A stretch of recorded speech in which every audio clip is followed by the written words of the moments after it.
Blair here again.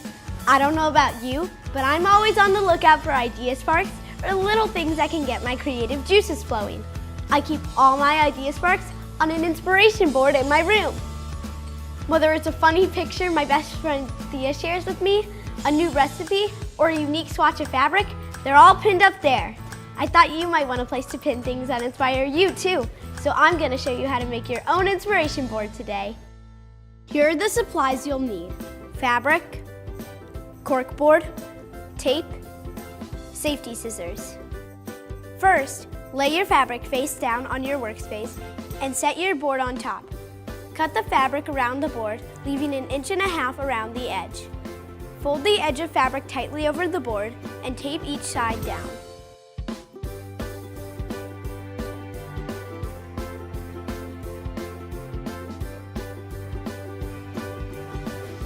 I think it turned out well.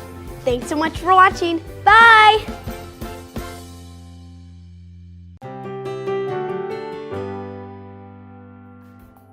Hi, I'm Rebecca. I'm a designer and American Girl, and I'm here to share 5 fun facts about our Girl of the Year 2019, Blair.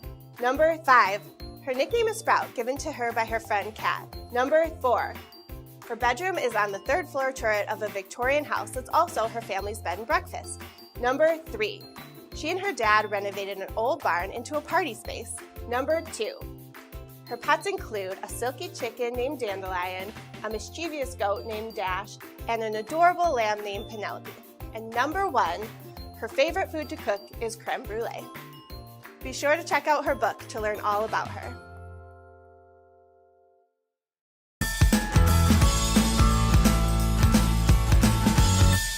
Hi friends, and welcome back to the Test Kitchen here at Pleasant View Farms.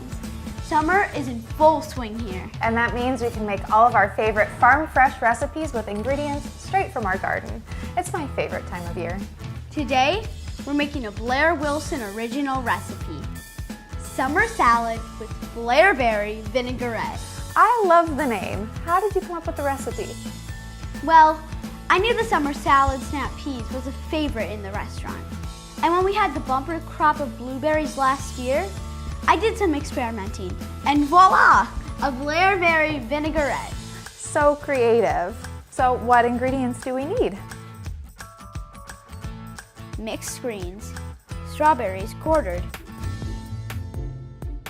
sauteed snap peas, 1/3 cup of fresh blueberries, 1/4 cup of extra virgin olive oil, 1/4 cup of balsamic vinegar, 1 teaspoon of Dijon mustard, 1 teaspoon of honey, a pinch of salt, a pinch of black pepper. Now we'll make the vinaigrette. It's a breeze. Just add all of the ingredients to a blender and blend until smooth and combined. Season with the salt and pepper.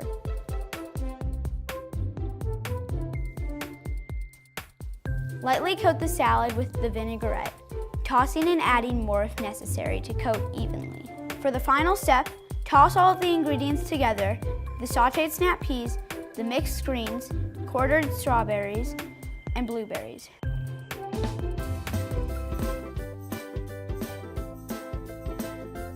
Now that's a salad. You've made your chef mom proud. Aw, thanks, Mom. It's so fun to experiment and be creative, especially when it brings people together over yummy food. Like mother, like daughter. Thanks so much for watching, and we'll see you again soon. Bye!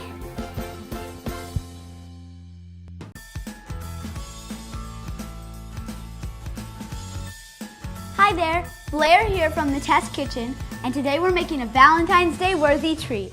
Something pink and pretty, I bet. More like red and pretty. We're making raspberry jam heart cookies. Oh, I saw that on your inspiration board. Sounds like fun. Let's get started going over the ingredients and supplies. 3/4 a cup of sugar, 1 cup of coconut oil or unsalted butter at room temperature, 1 teaspoon of vanilla extract, 6 tablespoons seedless raspberry jam, 1 egg, 2 cups all-purpose flour, 1/2 tablespoon of baking powder, 1/4 teaspoon of salt, powdered sugar for dusting the cookies. That doesn't sound too complicated. It's not, but it does require a lot of close attention to detail. We'll do it together. We'll start by creaming our butter or coconut oil and sugar together in a large bowl with an electric mixer.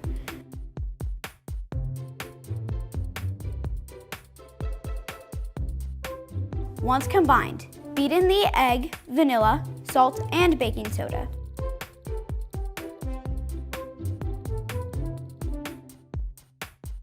Add the flour to the wet mixture slowly.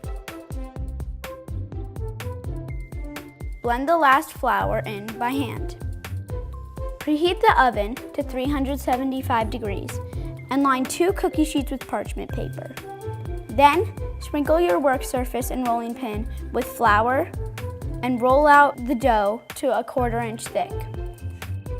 Using the larger heart-shaped cookie cutter, cut out as many hearts as you can. Then, using the smaller heart-shaped cookie cutter, cut out the center from half of the cookie hearts. Place the hearts on the prepared cookie sheets, spacing them evenly. Repeat with any remaining scraps. Bake for 7 to 9 minutes until the edges are lightly browned, rotating the pans halfway through. After letting the pan cool on a wire rack for 5 minutes, use a spatula to move the cookies directly to the rack to cool completely. Then spread 1 teaspoon of seedless raspberry jam on the heart without a cutout, leaving a 1/4 inch border around the edge of the cookie. Place the hearts with the cutout centers on top of the jam-covered cookies. Just adding a final touch of powdered sugar to the cookies. These are party perfect for Valentine's Day. We'll have to include these on our menu at the restaurant on February 14th. The guests will think they're adorable. Really? Thanks, Mom. They did turn out pretty cute.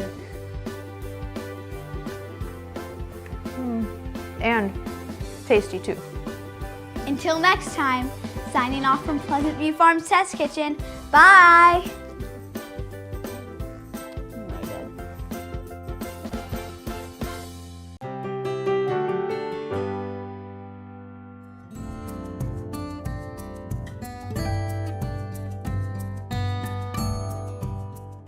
Hi, I'm Rebecca. I'm a designer at American Girl, and I am so excited to introduce you to our Girl of the Year 2019 Blair's Family Farm Restaurant. Blair's story centers around her life on her family's farm, and a big part of that is the farmhouse restaurant. It's where the family gathers, where they entertain guests, and where Blair fosters her love for cooking and baking. Parents will appreciate that this restaurant is filled with unique, healthy food. It's not your garden variety mac and cheese. We hope it inspires girls to expand their palates and try new things. One of the great things about this product is everything's rearrangeable, so you can customize it all you want. Everything in the kitchen and dining room can be moved around to create your dream kitchen, perfect restaurant layout, and it can be different every time. One cool hidden feature of the restaurant is that the floor is reversible. You can play out eating outdoors on the grassy lawn or flip it over to reveal a wood floor perfect for dancing at any party. The farmhouse kitchen has everything you need to prep and cook all your menu dishes. The kitchen features a jar of olive oil, copper-colored salt and pepper shakers, a cheese grater and a wedge of cheese, canisters of flour and sugar, eggs, an oven that opens, cabinets that open for storage, and even a fun bell when the service is ready. The beautiful serving cart is perfect for taking the food you prepared in the kitchen out to the guests in the dining room. Girls will love this restaurant because there's so many ways to play with it. They can decorate with the string lights and reversible posters. They can set the table with the cool mix and match place settings. They can play out cooking and prepping in the kitchen, and even serving it on the cute serving cart. We're really excited to see how girls bring Blair to life with this restaurant.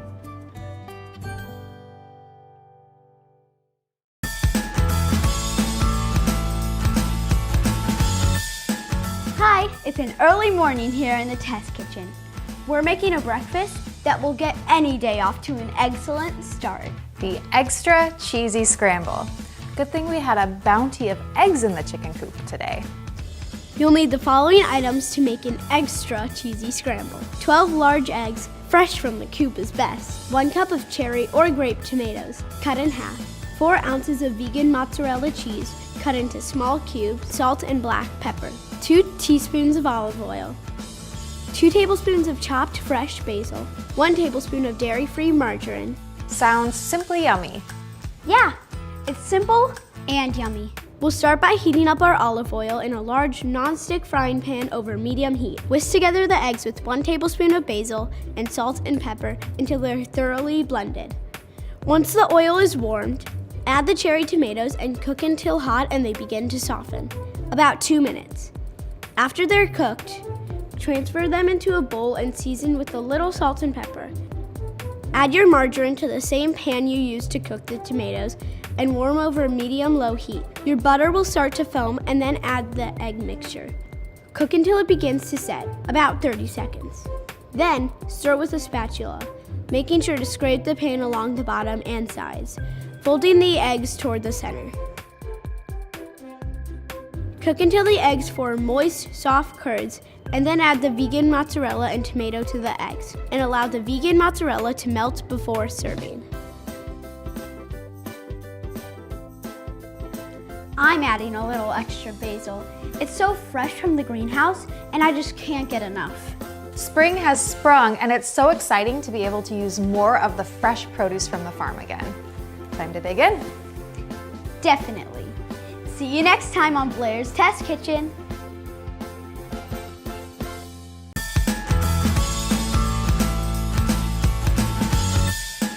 Hi, it's an early morning here in the test kitchen. We're making a breakfast that will get any day off to an excellent start. The extra cheesy scramble. Good thing we had a bounty of eggs in the chicken coop today.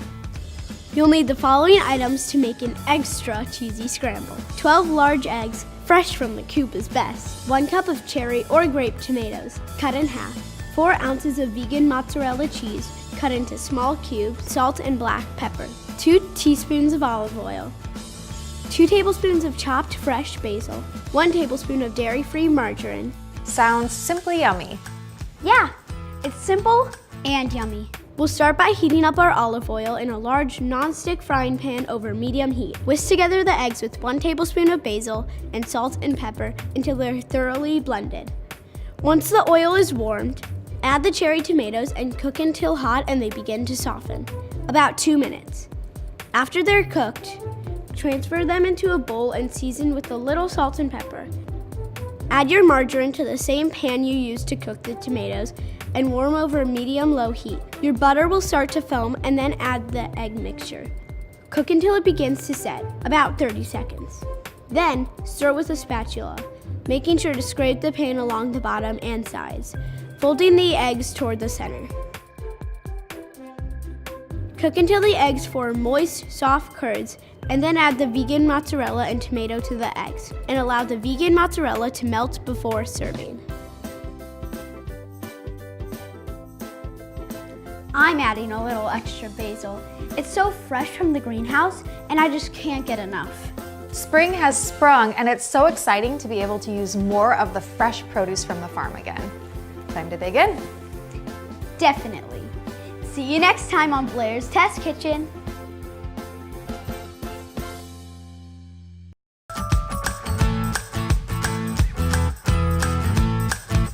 Hey guys, I'm Blaire Wilson. Welcome to my test kitchen here at Pleasant View Farm. Your test kitchen? Well, I guess technically it's your kitchen, Mom. Since you're the chef at our family's farm-to-table restaurant. You can't have too many cooks in the kitchen. I think we can share. Whew, I was worried there for a second. Today, we're making a dish that's perfect for a snowy January day. Broccoli hug in a bowl. Broccoli hug in a bowl. It's a fancy name for broccoli soup. Love it. Where do we start, Chef? Well, let's get started going over the ingredients and supplies. 1.5 pounds of broccoli, 1 yellow onion, finely chopped, 2 cups whole or cashew milk, 1/2 pound of sharp cheddar cheese or vegan cheddar shredded, 2 tablespoons of unsalted butter or olive oil, 1/2 teaspoon of thyme, 1/4 a cup of all-purpose flour, 1 tablespoon of fresh lemon juice, 5 cups of chicken broth, salt and black pepper. Those sound like hearty, healthy ingredients. Totally. Let's do this. Start with bringing our broth to a boil on high heat in a medium saucepan. Once the broth is boiling, reduce the heat to a simmer. In a large saucepan over medium heat, melt the butter or warm the olive oil and add the onions to cook until soft, or about 8 minutes. After the onions are cooked, sprinkle in the flour and cook with the onions for 1 more minute. Then pour the simmering broth to the pot with the onions. Add the chopped broccoli, lemon juice, and thyme and bring the soup to a boil. Once it's boiling, reduce the heat to low.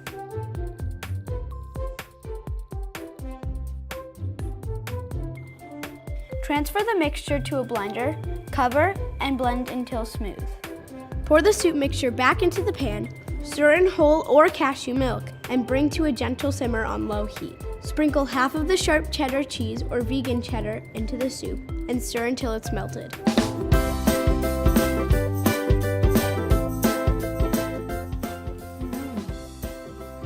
You're right, Blair. The soup is definitely a hug in a bowl. Warms you from the inside out. Thanks so much for joining us. Check back soon for another recipe from the test kitchen here at Pleasant View Farm. Bye!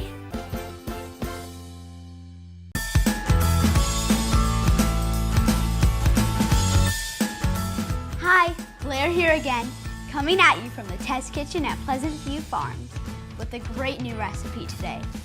Forest giant fingers. Blair, I don't think we grow those in the Hudson Valley. That's just the creative name I came up with for this recipe. It's actually crispy green bean fries. Now I'm on board. What a fun name and a great snack. Let's go over the ingredients. No giants required. Here's what you'll need. Olive oil spray, 1 pound of fresh green beans washed with the ends trimmed off, 3/4 of a cup of breadcrumbs, 1½ tablespoons of a seasoning blend, such as Italian seasoning, 2 eggs, and 1/4 teaspoon of salt and pepper.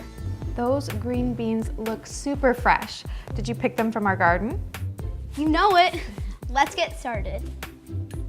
First, preheat the oven to 425 degrees and prepare a baking sheet by spraying it with olive oil spray. Next, combine the breadcrumbs, seasoning blend, and salt and pepper in a bowl. In a separate shallow bowl, break the eggs and beat with a fork. Dip the green beans one at a time into the egg and then transfer to the bowl of breadcrumbs. After coating, place the beans on the baking sheet, leaving space between them. Have an adult put the baking sheet in the oven. Bake for 10 minutes, then remove from the oven and turn the green beans over. And then bake for another 3 to 5 minutes until the beans are crisp. You're right. They really do look like giant fingers. Not for long. These look too tempting not to eat. Time to try them. This is Blair, signing off from the test kitchen. Bye!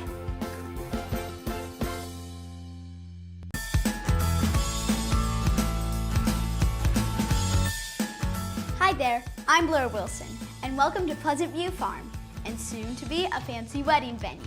That's right. Our farm manager, Kat, is getting married and having her wedding right here in our refurbished barn.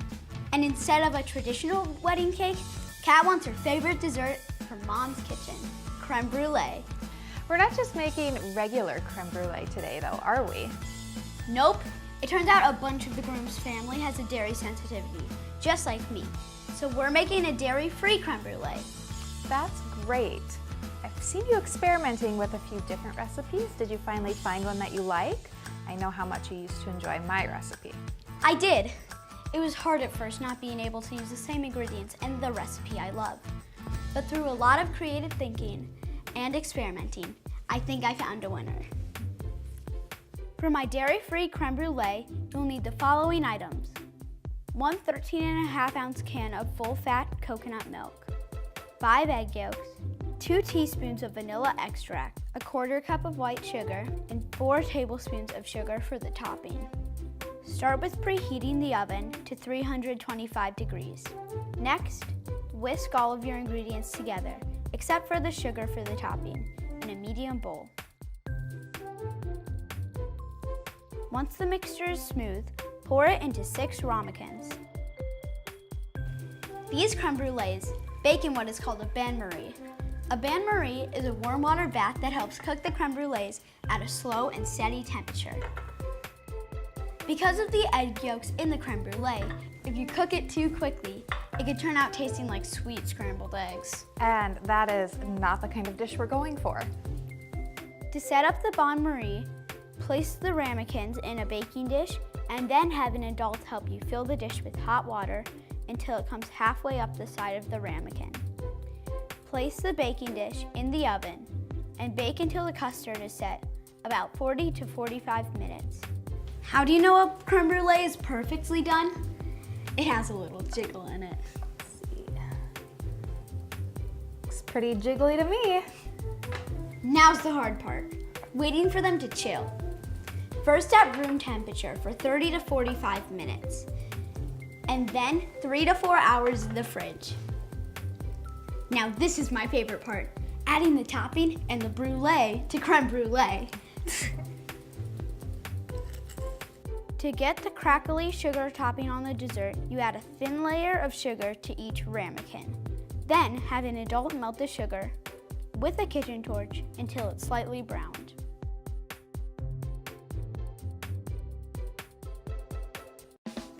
These are some beautiful creme brulees.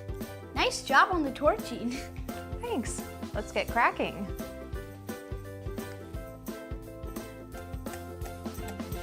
Now that's a satisfying sound.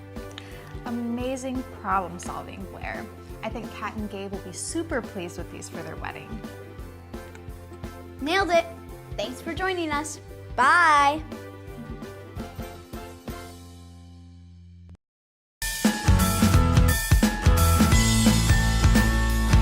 Hi, I'm Blaire Wilson, and welcome to Springtime at Pleasant View Farms. I'm setting aside the spatulas and mixing bowls today to try something a little different. Kat, our farm manager, and one of my best friends here, is just starting to plant this year's crops and has already grown some seedlings, so I thought it would be fun to do that too. Here are the supplies you'll need: a cardboard egg carton cut in half, a small bag of potting soil, a garden trowel, a spray bottle with water, seeds. I covered my workspace for easy cleanup too. First, use your hands or a garden trowel to scoop your potting soil into each compartment of the egg carton, filling it nearly to the top. Poke a hole in the potting soil with your finger.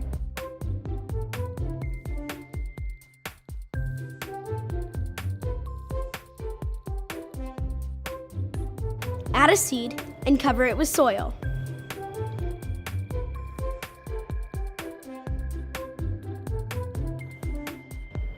When you finish adding your seeds, spray the soil generously with water.